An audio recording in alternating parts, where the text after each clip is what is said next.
secret museum of the esoteric, the private library of shadows, all taking place in a world forged from mystery and caught between logic and myth. You are entering Para-Reality. Welcome to the mysterious world of Para-Reality. This is a realm where the blurred lines between what's real and what's unreal merge together, forming an alternate reality where truth and fiction become indistinguishable. I'm Sandman, and I'm your host. Good evening, everybody, and thanks for joining me in the secret bunker for another episode of Para-Reality.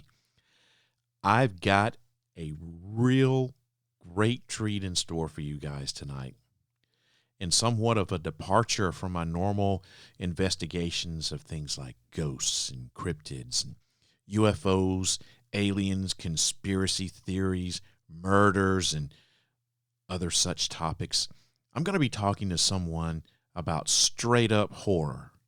I've known this guest as a TV personality and horror movie host for a long time since I've been here in Nashville, and now I'm pleased to call him a personal friend. Joining me tonight is Nashville horror host and legend Larry Underwood, also known as Dr. Gangrene. Dr. Gangrene exploded onto the airwaves on July the 1st, 1999 on the Hendersonville, Tennessee public access television station. Chiller Cinema, as the show was known then, quickly expanded into Nashville, Tennessee, where it aired on Community Access Channel 19. Chiller Cinema was the first program to broadcast live out of the new public educational and government access television building where Channel 19 broadcast from. Chiller Cinema was soon seen on other public access television stations across the country, making Larry Underwood and Dr. Gangrene one of the first horror hosts to self-syndicate his program, which is a phenomenal feat. This show won much praise and accolades and was named one of the country's top 20 cable access TV programs by Gear magazine. Dr. Gangrene then moved to Nashville's WB affiliate, WNAB, in 2005, and a Chiller Cinema was renamed to Creature Feature, and we'll talk a little bit about that renaming here in a little bit. And it expanded from a half-hour show to a 2-hour format where it started showing horror and sci-fi movies. And after taking a little bit of a break, Dr. Gangrene returned to the airwaves in 2019 to celebrate his 20-year anniversary. The new show was called Dr. Gangrene Cinetarium and once again aired on Nashville's now CW 58 for the month of October, running for a total of 4 total episodes. Dr. Gangrene has been the recipient of 8 Rondo Classic Horror Awards. He's been nominated for 3 Emmys, appeared in several documentaries about horror movies and horror movie hosts, had countless numbers of articles written about him, and in 2015, he was inducted into the Horror Host Hall of Fame. Today, Dr. Gangrene continues to keep busy. He's producing a weekly horror TV program called Dr. Gangrene's Cinetarium, which airs weekly on Nashville's NECAT Arts Channel 9 on Comcast out of Nashville, Tennessee. This is on Saturday nights at 9 o'clock p.m. Central. He's a regular guest at the Wonderfest convention that's held annually in Louisville, Kentucky, where he hosts live movies every year, and he also still writes articles for Scary Monsters magazine. This man is busy. I don't know how he has time to do anything else. Listeners, it is a privilege and a pleasure to welcome the man, the doctor, and the legend, Dr. Gangrene, to Para-Reality. Welcome to the show, sir. Man, thank you so much. That's quite the intro there. Wow, I told you I did not know. I mean, I've known about you for a long time, and I've been watching you on TV, and I did not know all of the stuff that you had in the background, throughout your career until I started doing some research. Because I look at before I have someone on the podcast, I always do some research on them so I can know a little bit about them, and I did not know half of what I thought I knew about you. So you stay extremely busy, and I don't know. Like I said, I don't know how you have time to do, like regular 9 to 5 stuff because you're wrapped up, man. Yeah, it's I like to stay busy. That's the key to happiness. Yeah. I stay pretty busy too. Much to the my wife doesn't particularly like it, and sometimes she puts her foot down and was like, it's time for us to go. You need to take me out, So I'm sure Mrs. Dr. Gangrene does that sometimes too. well, she did when we were together, but there is not one anymore, so it's not a problem. Oh no, I just stuck my foot in my mouth. Sorry about that. No, it's actually a good thing. Okay, good. Well, we'll not talk about that. Let's get down to something else. So, Nashville, we're known for a lot of things. Country music, obviously, Broadway, bridal showers, stuff like that. We're the bridal shower capital of the United States. But horror isn't the first thing that comes to people's mind when they think about Nashville, Tennessee. So how did you become interested in horror movies and horror movie hosts and stuff like that? How did that come about?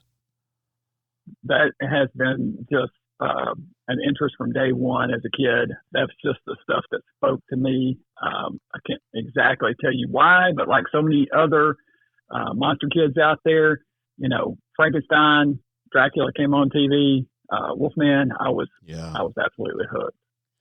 Yeah. I feel the same way, and I think that's one of the first thing that you said to me, I believe, whenever I said, "Hey, you want to be a guest on the podcast?" was you looked at me and your eyes got wide, and you're like, "I don't really have any ghost stuff to talk about." And I was like, "That's not about I want to expand. I don't just talk about ghosts and stuff. I talk about all kinds of stuff, and I want to expand my topics a little bit. And I too love horror movies, and that's why I wanted to get you on the podcast because I love horror movies so much." And I can't put my finger on it. I don't know why I love horror movies so much, but I'm with you. I love all the creature stuff, and I'm not necessarily the slasher guy, though I'll watch those films, but I like monster movies, as they called them when I was a kid. Yeah. Yeah, I love a good monster movie. Yeah.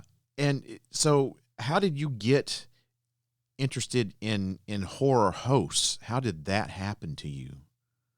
Well, we had a horror host here in Nashville in the 1970s named Sir Cecil Creep. And yes. I was aware of him. I met him at a Boy Scout event, a Cub Scout event as a kid. Got the patch that I wear on my lab coat at that event. It says Sir Cecil's Ghoul Patrol. Sir Cecil had a special kind of arrangement with the Scouts where any kid that joined Scouting during that period got a patch that was Sir Cecil's Ghoul Patrol patch. They made patches for all kinds of events. I had a whole jacket full of them because my mom sewed all of them onto a blue jean jacket when I was a kid. And I remembered that after I was doing my show for a while, and I said, you know what? I still got that patch. I remembered it and went and found it and pulled it off and sewed it on my lab coat.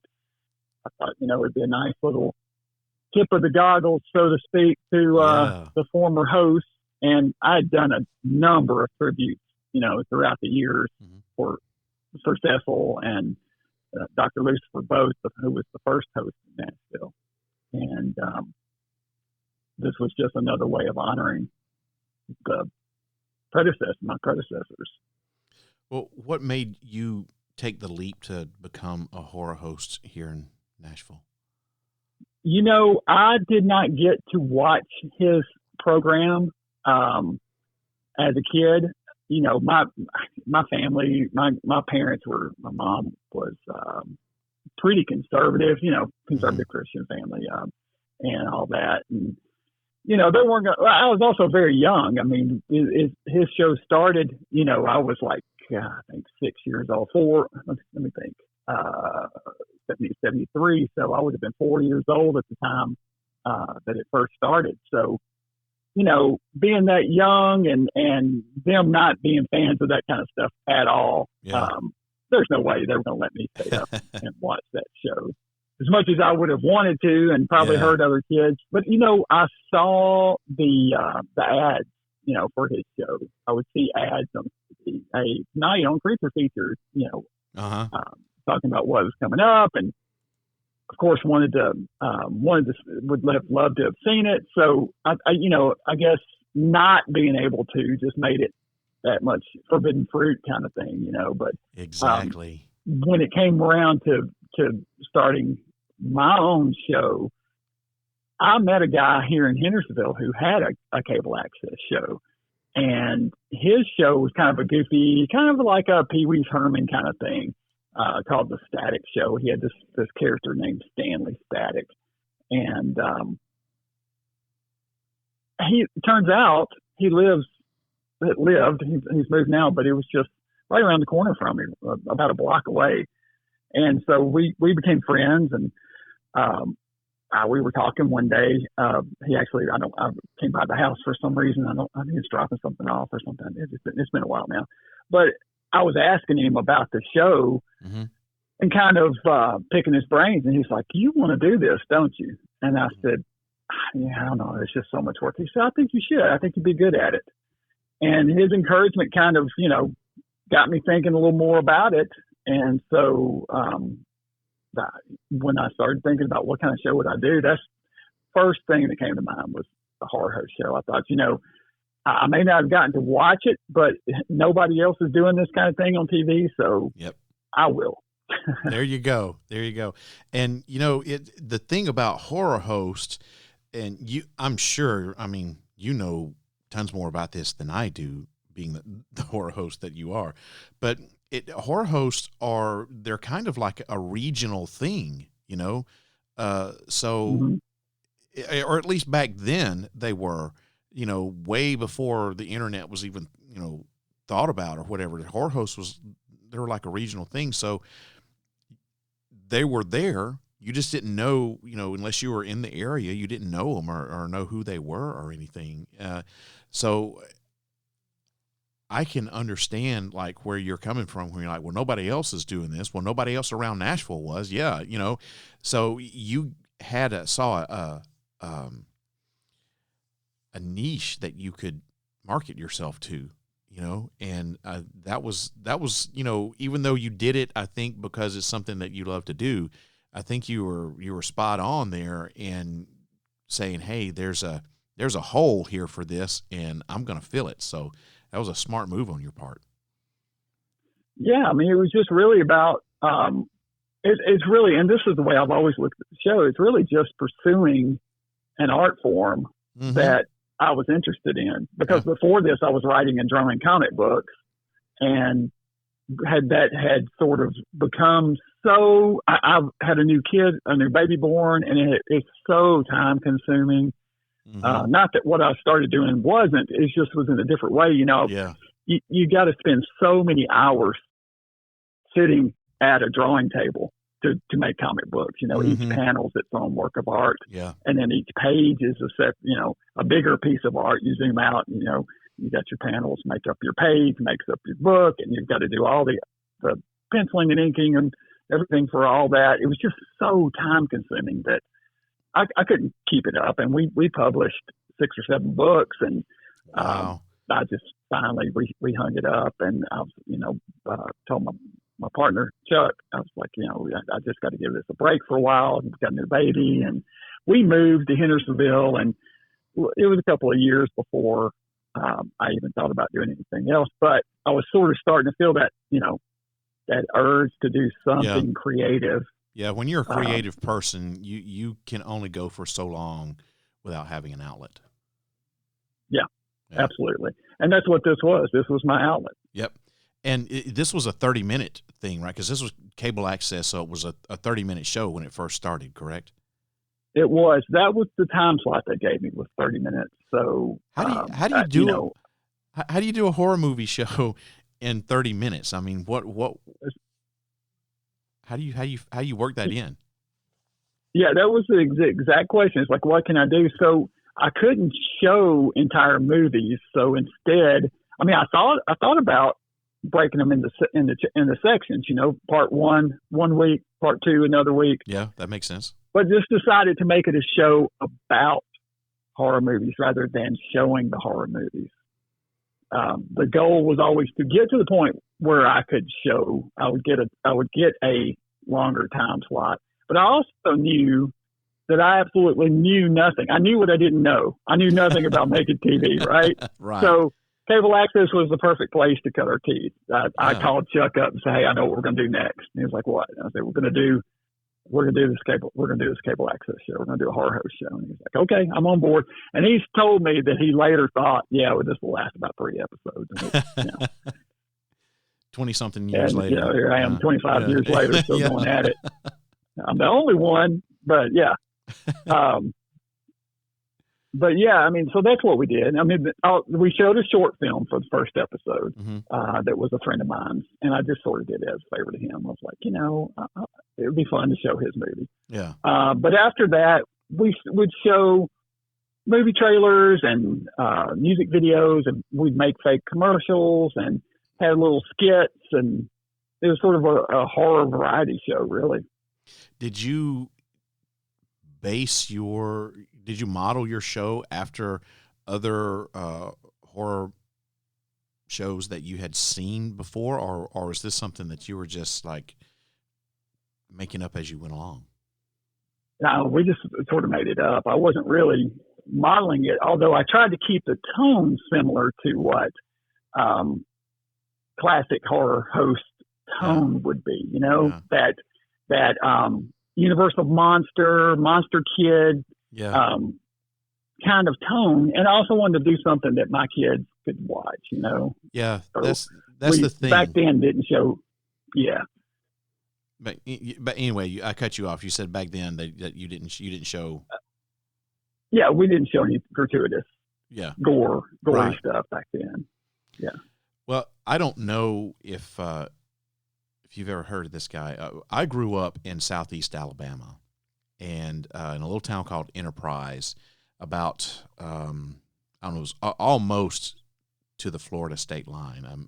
If you've ever heard of Panama City Beach, my hometown is 90 miles due north of Panama City Beach. And okay, yeah, we had plenty times. Okay, all right. Well, you probably passed through my hometown or been very close to it, and there was nothing there when I was a kid. Growing up in the 70s and the 80s, there was not a thing to do, and 3 channels on TV. Cable wasn't a thing. And whenever we finally got, cable television, it opened up this whole new world to all of us little kids. And when the USA Network first came on the air, there was from 1985 to 1989, they had on Saturdays they would show horror movies. And the host was a guy named Commander USA. And yeah, I know him. You know him? Okay. I figured you probably would. Yeah. Jim Hendricks was the guy that played Commander USA. It was, like I said, it aired from 85 to 89 on USA Network. And he was like a retired superhero who his secret base was underneath the local shopping mall. And he had his sidekick, which was Lefty, which was like, his hand. His right hand. Yeah, it was his right hand that he drew eyes and a mouth on with the ash from his cigar, and he would show these movies. And that's where I got introduced to horror movie hosts, and that's when I developed a love for all of these B horror shows. Was when I was a kid, and I used to just love it when he would show Samson movies, or El Santo as he was known in Mexico. I'm sure you're very familiar with Samson. Samson versus the Vampire Women, and yeah, that's a good one. Yeah, blah blah blah. I own a couple of the Samson movies. You know, they don't make them. They dubbed. There's just a handful of his movies that they made that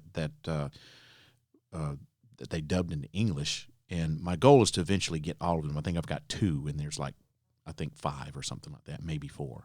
But yeah, that's where I first developed a love for horror movies and became aware there was even such a thing as horror movie hosts. I didn't know, you know. So tell me about Dr. Gangrene. What were your influences for Dr. Gangrene, and how has this character evolved over the years? You know, I have always thought about, when I think about who my influences were, my influences really were when I started the show out. Of course, Successful Creep in that I knew of him and wanted to do my local horror host show. But really, my influences were, I think, Alice Cooper and Gilligan's Island.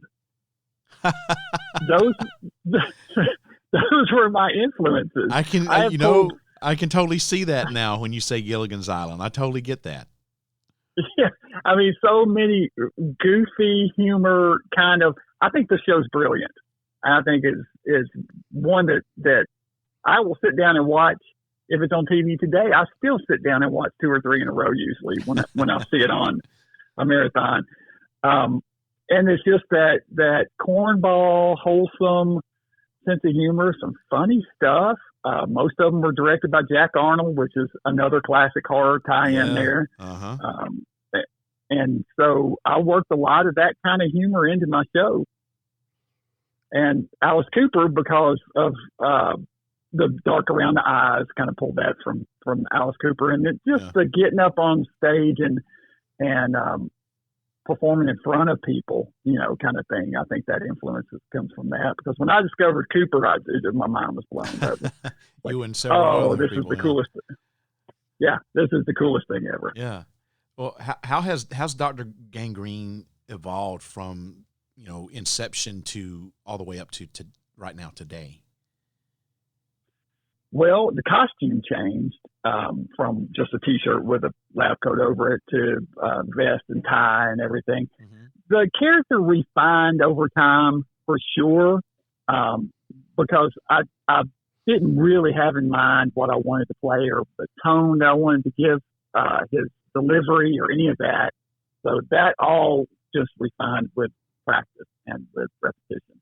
Yeah. And then the biggest thing, I guess, was the look of the makeup, because when I first started, I had this scar prosthetic over half of my face that was, you know, I've had a couple of people say that they liked it. Oh man, you should go back to that. But it was a pain in the butt to do, to be honest with you. You know, latex and spirit gum every, you know, episode, and it just. After a while, I was like, you know what, we got to write this out. I'm done with it. Dr. Gangrene gets plastic surgery. It's a miracle. Yeah, well, I had a whole episode about it. Yeah, revealing the origin of the scars and how we cured it and everything. We wrote it all up. That's fantastic, man. I love it. I love it. So, as an expert on the topic, what makes for a good creature feature, a good horror movie? You know, for a creature feature, I love a lot of monster time. You know, if we get to like say something like the Manster, you know, they're not afraid to show you that thing. It doesn't matter what it is. I actually think the title's brilliant. A lot of good monster time. It's got to have a fun factor to it, for sure, you know, and if it's fast paced and not boring, that makes for a good monster movie as well. Okay. What about horror? What in your opinion makes good horror? You know, it just depends. They're all so different. There's no one recipe. I mean, I like a little something about everything. I love Texas Chainsaw Massacre, and I love just I'm trying to think what some of the lightest Abbott and Costello meet Frankenstein, and everything in between.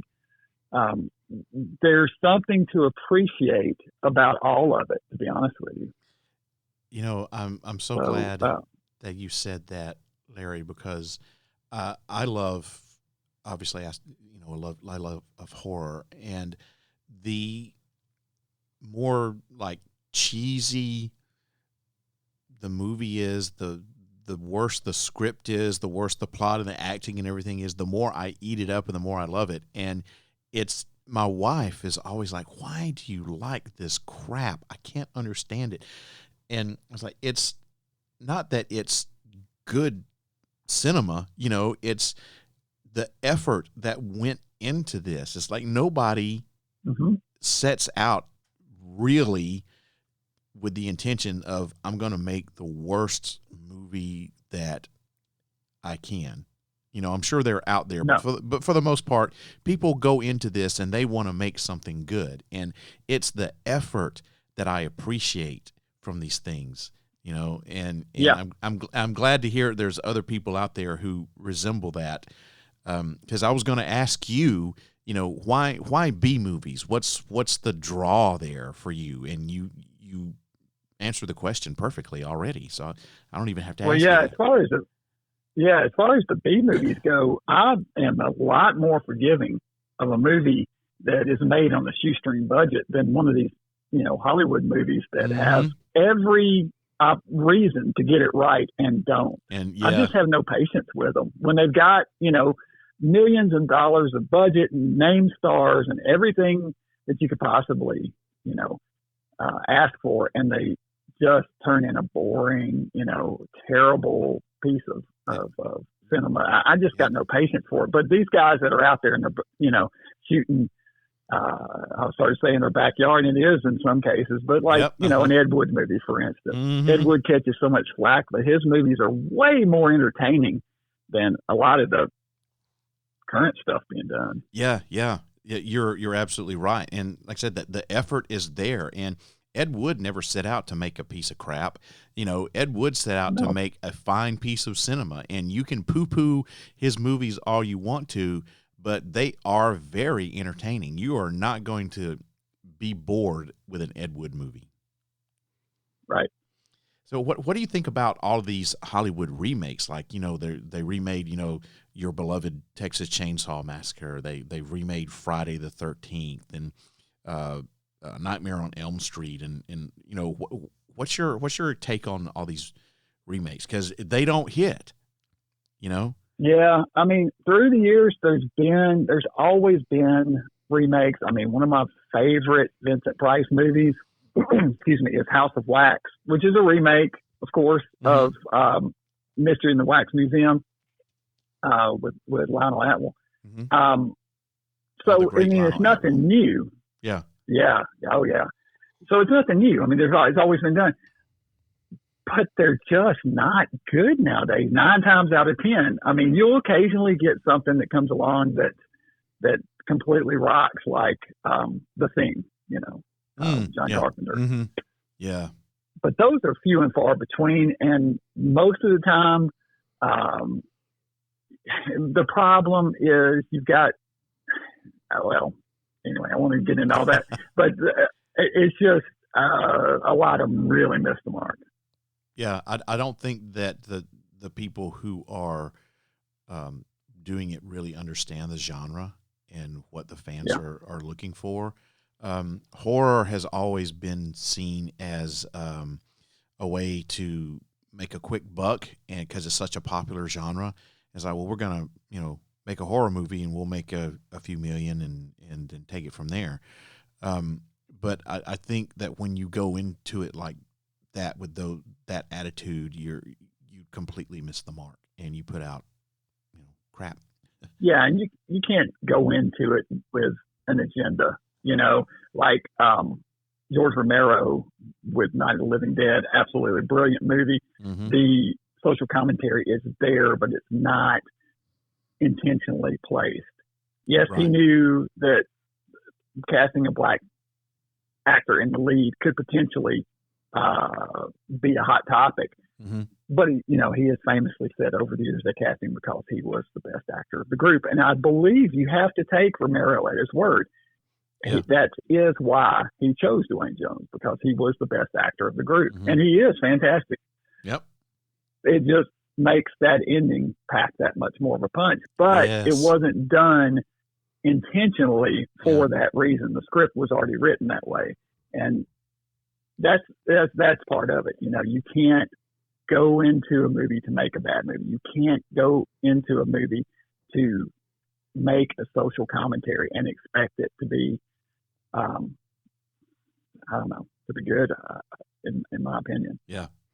You just got to go into it to make a good movie. And if the commentary is there, it'll speak for itself. People will find it, and they'll find that anyway. You don't have to put it in there. Exactly. The people who watch these types of movies, they're not idiots, for the most part. And you're right, they can find social commentary that's in there. If you don't have to make it the main crux of the plot, it can be subtle. It's a smart crowd. Mm-hmm. It's a really smart crowd. Horror fans are they're a really savvy group. Yeah, they are. They get it. They are. You don't have to dumb it down and just hit them over the head with it. And right. I think a lot of people find that insulting when filmmakers do that. It's like, you didn't have to go. I mean, I get it. Yeah, which is why those, a bunch of the movies don't hit. It's because there's it's just, they're just looking for blood and guts. It's just, and jump scares. It's just dumb old horror movie people. They don't get the fans, and they don't understand what they're looking for.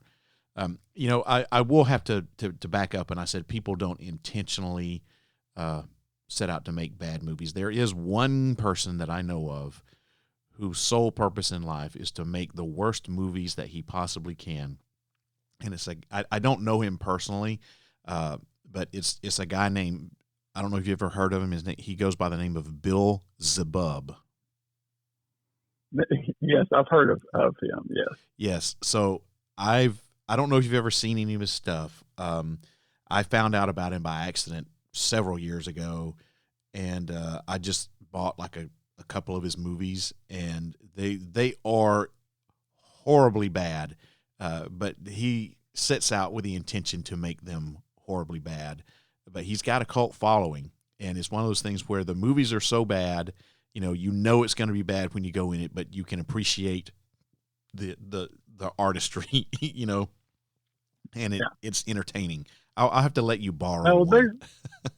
There's a certain group of fans out there that love that kind of stuff, like a lot of the trauma stuff and that kind of thing. Mm-hmm. So, yeah. So a little bit of trauma goes a long way with me. I like some of it. I like that stuff, especially, Toxic Avenger and Kabuki Man and that kind of stuff. But I forgot about Kabuki Man. Yeah. Yeah. The good early 80s schlock. Nuke 'em High. Yeah, yes. Yep. So, Larry, as well as a horror host, you are, and I've already named so many things, but you love drive-in movies, drive-in cinemas. You're an author. You're a film historian. You make your own TV shows. That's a lot. Can you tell me about how all this came about with your love for drive-ins and then parlaying that into being an author and a film historian and like I said, that's a lot. How did all this stuff come about?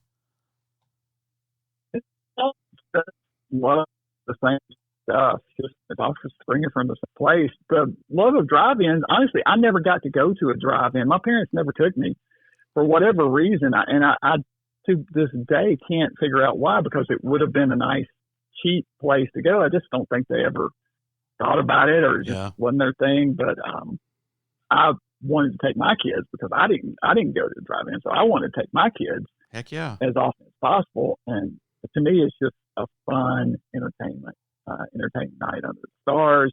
Get outside, you eat the drive in the food, and we take lawn chairs. You know, got a whole little routine that we do. We get there early and hang out for a while before the movie.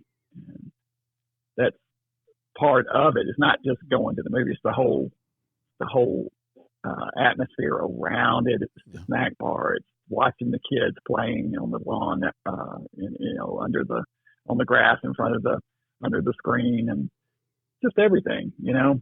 And so there's that. As far as the other stuff goes, you know, it's all just pursuing different creative ventures. You know, like you said, expressing that creativity. Mm-hmm.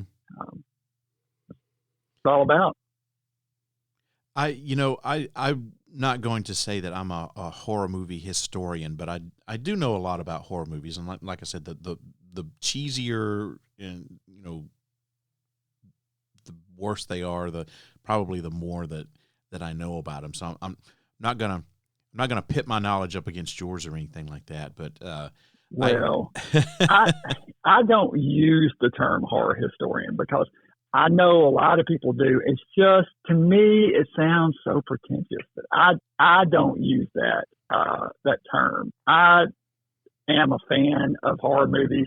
I know a lot about them because I've watched a lot of them. Yeah. I just, it's so, I don't know. I see a lot of these guys on the internet and they're like, I'm a horror historian. I'm like, what makes you up? Okay. How do you earn that title? How did you get title? Yeah. You mean you're a fan of the movies? That's what you mean? You like those movies? Yeah, I like them too. So historian? Yeah, exactly. I don't know, man. Yeah. I did for, I think, like 2 years, maybe 3 years. There was this horror movie review site. This was back in the early 2000s, if that tells you how long ago it's been. There's this horror movie review site called Vlad's Vault, and it was run by these two guys over in the UK. And I forgot. I think they had heard back then. What I'm doing wasn't called podcasting. We called it internet radio, and they had heard, one of them had heard my internet radio show, and back then you could get away with a lot more stuff than what you can now. Like, you know, it's the internet, so if you want to drop the F-bomb or say, you know, just a string of 4-letter cuss words, you can, and no one really cares, you know. But you can't play music because you get in trouble. Well, back then you could play all the dang music you wanted to, you know, and you weren't going to get in trouble. Mm-hmm. And so I used to take breaks in the middle, because when I did my show, I did them live, and I would play music halfway through, take a little break, and so that kind of set my show apart from others of its nature. So I had a lot of people who would actually listen to it because I would play. I thought it was pretty cool music, you know, and apparently so did they, because I always had a lot of people, you know, email me and like, hey, love the music, can you play this next time or whatever. And anyway, I digress. So this guy had heard my radio show, and he was like, hey, you know, I know you talk a lot about, you know, horror movies and stuff on your podcast. Would you be interested? Have you ever thought about doing a blog, you know, or a movie review? And because he was getting this website together. And so I'm like, sure, yeah, let me try it. So there was a handful of us, and we did this Vlad's Vault thing. And there was like 1 or 2 people who they had reviewing movies who did I am a horror movie historian because I have been watching movies since, you know, and I'm 24 years old, and I've been watching movies since I was the age of 5, you know, and so I'm, you know, 20 years into it, and blah, blah, blah. And it's just, I'm with you. I'm like, how did you get this moniker? It's just self-proclaimed horror movie historian. Yeah, you like the movies, you watch them, so, you know, you welcome to the rest of the world. You know, everybody else does too. Yeah. Yeah. It's trying to be an expert at something that anybody could be an expert at. If you just watch a lot of movies, you just learn a lot about you just too. watch a lot of movies. Exactly. Now, with the arrival of, speaking of the internet and stuff like that, speaking of that, with the arrival of all these streaming sources, and there's a lot of independent and low budget horror movies that are coming out and going. They're getting deals and coming to these streaming services like Amazon Prime and being the main one that I can think of. Where do you as and all the rest of the horror hosts fit into this new world of streaming? Do you think there's still a place for horror movie hosts in the current entertainment landscape? Yeah, it's a different venue, different avenue of delivery for sure. It's a bit of a shift, but I'm love the traditional broadcast host, and that's what I'm focused on. I mean, I do some stuff on the internet too, mm-hmm. but I have a YouTube channel, and I'm putting stuff on Vimeo that I then post on my website. To me, I'm all about the traditional stuff, but I know there are hosts out there who are loving the internet delivery stuff, YouTube and Facebook and Roku being another one, and that's all fine. I mean, to each his own. Everybody has their own. I always look at this is when I've talked to other horror hosts. I've sort of said this to them. I look at the different hosts as like bands. You got all these indie bands out there, these local bands that are all so different, but they're all playing the same clubs, but they all have their own unique spin on it. They're all doing their own kind of thing, and it's sort of the same thing. You got all these hosts nowadays that are on the internet that are doing their own different spin on the classic hosting of movies. So, it's each their own. So, what advice? I mean, today, anybody can really get into being a horror movie host. All you got to do is have a YouTube account, and or a website. And there are so many people out there who are jumping into doing stuff like this, and they all do it online, but even so, even if there's someone who's wanting to go the more traditional route like you are, what advice do you have to offer those that are looking to become horror hosts, whether it's on the World Wide Web or their local access cable program or whatever? What's your advice to those people? Well, my advice is always, when people come to me, I've always said, just make a show for yourself first and foremost. Do the type of show that you would want to watch. And then if you're happy with it, that authenticity will show through. You don't do a movie, you don't do a show because you think it's something that your viewers would like, and you'll wind up doing something that and you'll lose interest. You won't stay with it. I mean, just have fun with it. Do the kind of show that you want to do. Put your own spin on it, and first and foremost, more than anything else, don't worry about what other people are doing. Comparison is the thief of joy. You've heard that before, but it's so true. Don't compare yourself. It doesn't matter what these guys are doing, what Sven Dooley's doing, what Joe Bob's doing, what Dr. Gangrene's doing, what anybody else is doing out there. It doesn't matter. All that matters is that you're doing an entertaining show and your fans enjoy it. Period. Stop. Don't even look at other people's stuff. It doesn't matter. Have fun. Well, I'm glad to hear you say that, because one of the spinoff questions that I had from this was, if you're going to do this, do you have to have an alter ego? Do you have to have a character, or can you just be yourself? Like Joe Bob Briggs, he doesn't come on there, playing anyone but himself, really. So what do you think about that? Is it really necessary to have an alter ego? No, you could absolutely do it. There's been a lot of hosts who have been uncostume hosts. There's, John Stanley and Bob Wilkins out in California being the biggest ones, but then Big Chuck and Little John just as big from the Ohio area. Big Chuck and Little John, Joe Bob. There's been plenty of hosts who are uncostumed. There's no rules here. Do whatever you want, man. You know? Yeah. In costume, out of costume, under your name, a fake name. Doesn't matter. Speaking of names, we had talked about this a little bit off air, but tell me how you came up with the name Dr. Gangrene. How did that come to you? Yeah.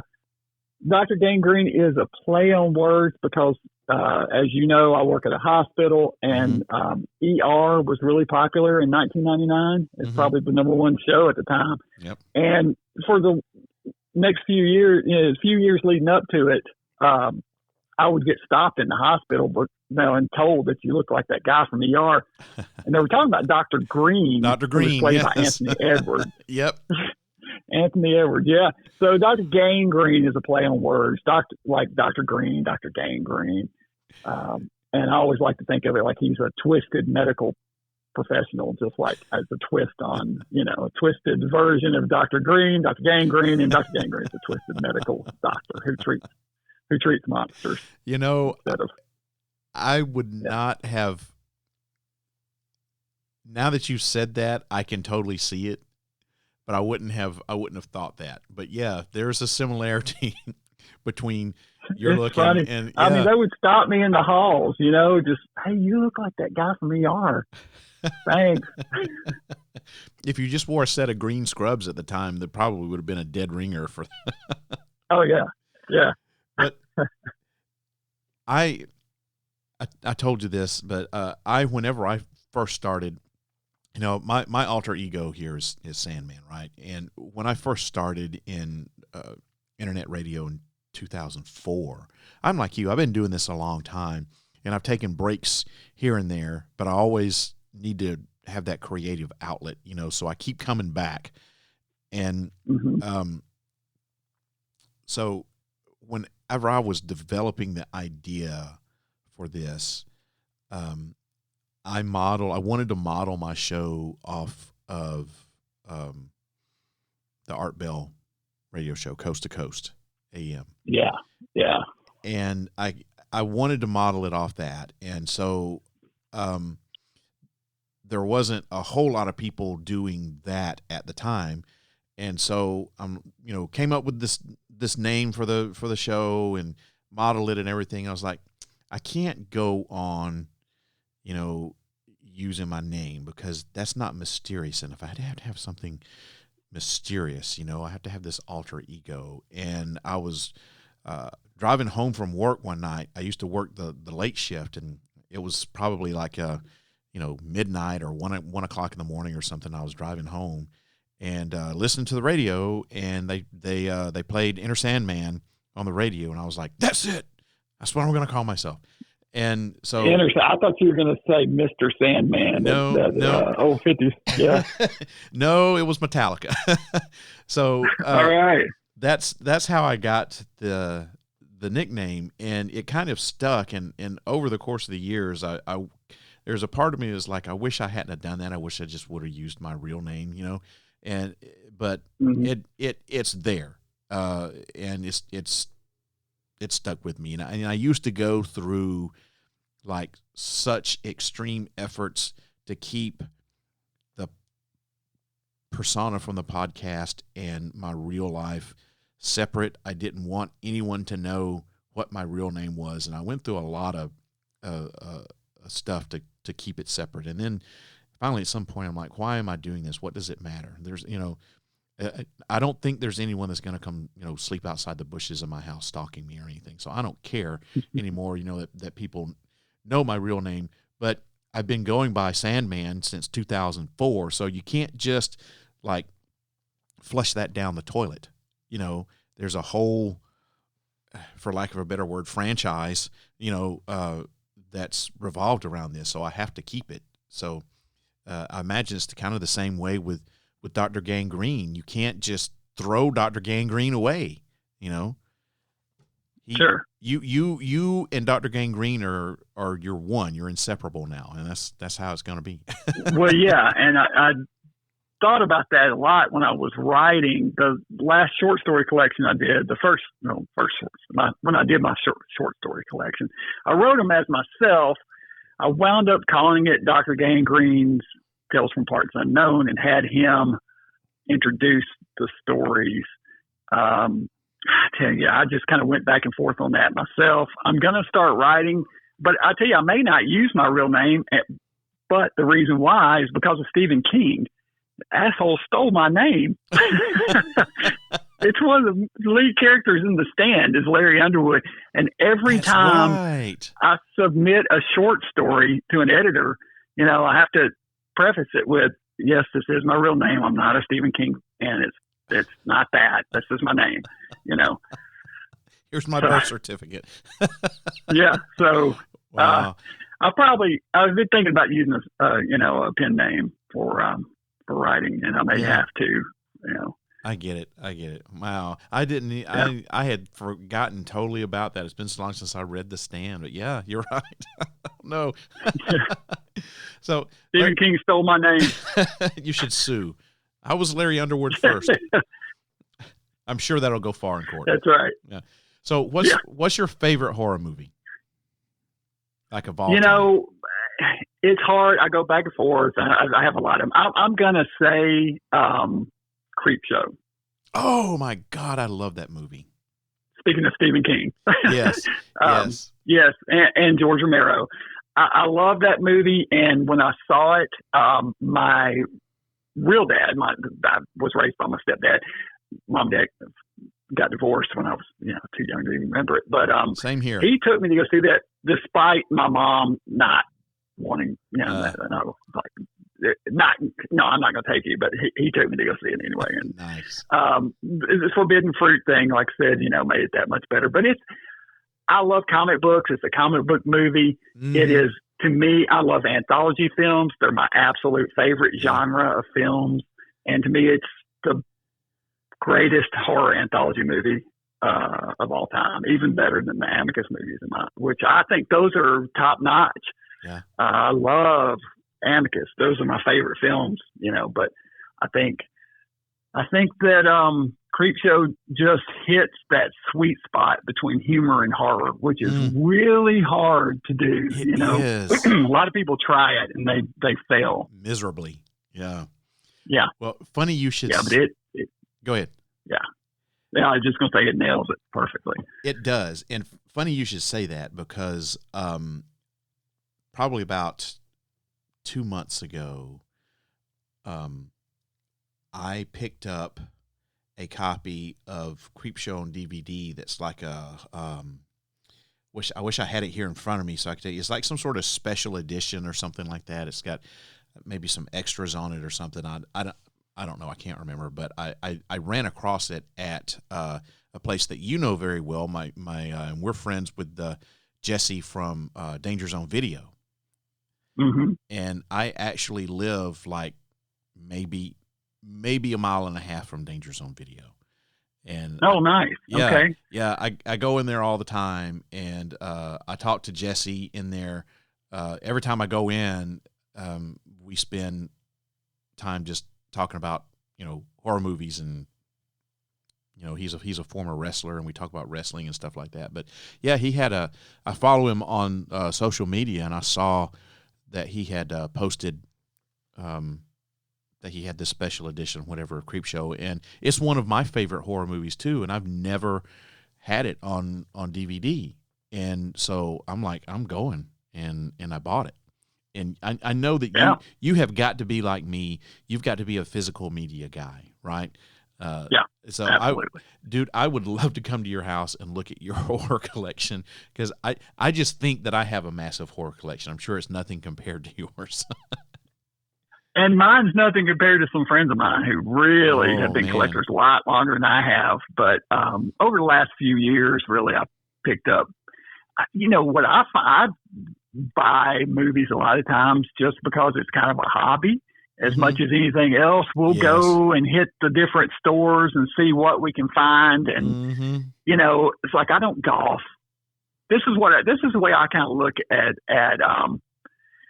horror movies and fans of horror, but really this goes for all fandom. It's like, it's just another hobby, just like you got guys out there that spend thousands on golfing. They buy golf clubs and they the attire, and they spend money to go play golf on the weekend, and it's totally accepted as a cultural norm. But for whatever reason, horror movies and all that are kind of looked at like, hey, this guy's a weirdo. Yep. Like, it's just the same thing, man. This is just what I'm into, and it's just a thing, right? Yeah. It's just what I do. And picking up the DVDs or whatever, I love to go to Great Escape or Danger Zone Video or Goodwill or, wherever I'm at, and just kind of cruise through the DVD aisle, see if something looks good, I'll grab it, and just kind of a little thing, a little hobby. Yep.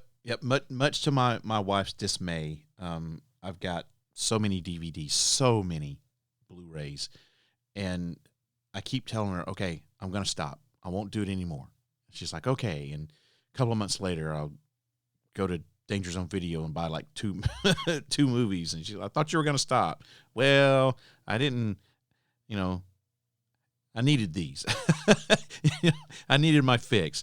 And she's now just like, she just knows that it's probably not going to happen. But if you enjoy them, Yeah. And even if they're not great movies, sometimes, exactly. And like, I watched an Al Adamson movie a couple of nights ago, and it was like, that wasn't that great. But we bought it because we found it somewhere. Like, oh yeah, I got to see that. Yeah, exactly. That looks good. Yeah. So I think my favorite horror movie is I am a Universal Monsters guy. So my favorite horror movie would have to be the Bela Lugosi Dracula, or maybe even the original Creature from the Black Lagoon. It's kind of a toss-up between those two. I'll watch those anytime they come on TV. I'm going to watch them, see them 1,000 times, and I'm going to watch it. So my son and I right now have started. We just started this weekend. I've got a book that's about the release of the Universal Shock package back in the 1950s that were shown on television stations all around the country, of course. And it lists all the movies, and it shows them, talks about each one. So we're going through that list and watching all the ones in order from the Shock package. So that'll be a lot of Universals I haven't seen, and there'll be some that I'll have to find streaming because I definitely do not own all those. But yeah, just something fun to do. I'll have to look that up. I haven't heard of the Universal Shock package. So. Yep. There was Shock, and then after that was Son of Shock, and they were distributed by Columbia Pictures. They were Universal movies licensed through Columbia and distributed nationwide. This is what started the horror host craze in the 50s because they were distributed nationally.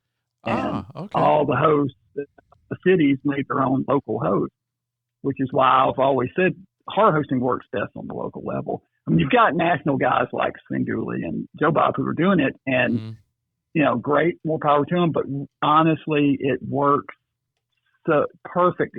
It back in the day, especially at the local level, when you could meet your host, become a fan, shake his hand, get his autograph, and his or her autograph, and meet them, and go to events in person, and the whole thing. It's where it really clicked. Yeah, so I'm doing this. I just did a Google search for the Shock package, the Universal Shock package, and man, there's a lot of movies on here. Yeah, there were 72 in the original one, and then the Son of Shock had a little less. I don't know exactly. I guess 40 or 50 or something. Maybe a little. Yeah, it's definitely not as much, but some of these I've never heard of before. No, and unfortunately, there's a lot of suspense movies and crime movies in there. It wasn't all monster movies, so I'm sure those were the ones that kids that tuned in back in the 50s were like, oh man, give me a monster. This is boring, but hey, we're going to watch them. We watched one called The Cat Creeps last night. I was just looking at that. 1946, The Cat Creeps. I've never heard of that movie. Yeah, it's not great, but it's not bad. It's kind of an old dark house movie. It's got wisecracking reporter who's trying to find $200,000 that may or may not incriminate a senatorial candidate. And they're all a group of them in this old dark house trying to find the money. Basically. Okay. And people are getting killed left and right. Of course, yeah, you got to have that. Yeah. I am a big fan of the movie serials from the 40s and the early 50s. I don't know if you get into anything like that, but the Phantom Creeps is my all-time favorite movie serial, and it is such cheese, but it's got Bela Lugosi in it. Mm-hmm. And when I finally started hosting the first, I finally started hosting feature-length films. The first movie I hosted, they let me do on Halloween one year. They let me host a movie, but the first series I did something called the Mad Movie of the Week, mm-hmm. and for it, I would show a movie and then I would show a serial afterwards. And Phantom Creeps is what I was showing in all those episodes. I love it because you got Bela Lugosi, you got the giant robot, which Rob Zombie has a replica of that he takes on stage. And it's so cool. It is. That and probably one of the other popular ones that people know about that seems like are shown a lot on TV would be like Radar Men from the Moon, with was it Commando Cody in it? Stuff. I just love stuff like that. But I think they're cool. I love the Zorro serials too; are pretty cool. And of course some of the Superman and Batman stuff too. Yep. The Batman. I think they did 2 Batman serials, and I love those things. They're so cheesy, but I really do love them. And I own the Zorro serial, but dude, I've never watched it. I bought it, and I was like, I'm gonna watch this, and I put it on the shelf, and it's set there for the longest time. So maybe this is my cue. I need to watch it. I think it was Zorro's Black Whip. I think is the one that I have. I think that's the one. That I got. Yeah. Cool. I've got an outdoor movie theater or movie screen, and I set up a whole little theater when the weather gets nice, and we invite people over. And one of the things that I would do is I showed a serial, and then I would show one of the most horrible horror movies that I could find just to piss everybody off, make them waste an hour and a half of their time that they can't get back.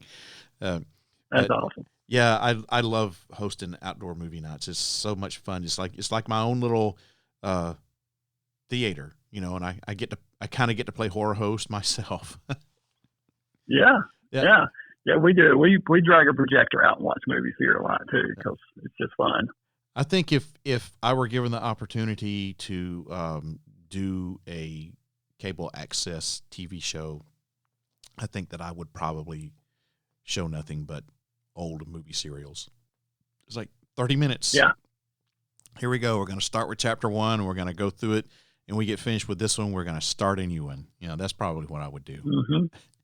Yeah. So I'm running out of time here. I could talk to you all day long about horror movies and everything associated with them. But I want to ask you, I got a couple of questions left. Do you have anything that's coming up in the future, like, appearances, conventions, live shows, anything that you've got in the works that's coming up? I do. Talking about honoring former hosts, I have actually petitioned the city of Nashville, and they have agreed to put a marker up for Successful Creek. And that's wonderful. So I will be, there spearheading that. We've gotten it approved. The wording's all in, nailed down. The plaque has been ordered. It'll be here sometime this summer. Don't have a date yet, and we really don't have a location yet. Okay. A couple of spots I suggested. I'm not sure what they're going to go with. It kind of depends on if we get permission from people. that live at if we put it in front of his house, which is where it's probably going to go. If it just depends. There's a couple of locations though. And then along those same lines, and I have not announced this anywhere yet, but I have been working on a book about